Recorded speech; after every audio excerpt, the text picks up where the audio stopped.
আলহামদুলিল্লাহ আমরা কিন্তু এখানে সিঁড়ির কাজগুলো কিন্তু এখন ফিনিশিং দিতেছি। এখানে কিন্তু জ্বালাই কমপ্লিট হয়ে গেছে। আর এই সিঁড়ির ভিতরে কিন্তু আমরা 2 ইঞ্চি হাতল দিছি ধরুনি, আর মাঝখানে কিন্তু 4টা টানা দিছি। আর প্রত্যেকটা সিঁড়ির মধ্যে কিন্তু 4টা করে 1.5 ইঞ্চি খুঁড়ি দিছি। এই মালগুলো কিন্তু সম্পূর্ণ 1.5 মাল দিয়ে কিন্তু আমরা তৈরি করেছি। আর এখানে কিন্তু জ্বালাই শেষে কিন্তু আমরা এই যে এখন কোসিডিক্স ফোম ডিক্স মারতাছি।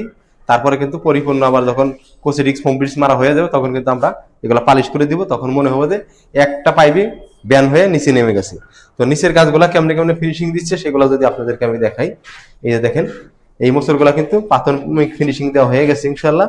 আর এখানে যদি আমি এই যে ডায়াগুলো দেখাই, এই যে এখানে দেখছেন এখানে ডায়াগুলার ভিতরে কিন্তু আছে 2 ইঞ্চি ডায়া 1.5 মাল দিয়ে কিন্তু এগুলো আমরা সম্পূর্ণ তৈরি করেছি ইনশাল্লাহ।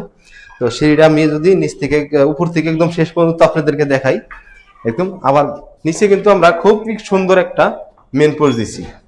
সেই মেন পোস্টটার মাথায় কিন্তু আমরা একটা গোল্ডেন বল দিয়েছি। এই জায়গাটা কিন্তু একটা মেন পোস্ট, আমরা বলটা কিন্তু বেঁধে রেখেছি। এটারে যদি আমি খুলে আপনাদেরকে দেখাই, যে এই দেখেন এটা কিন্তু একটা খুবই সুন্দর একটা গোল্ডেন বল লাগাইছি এটা সিঁড়ির ভিতরে।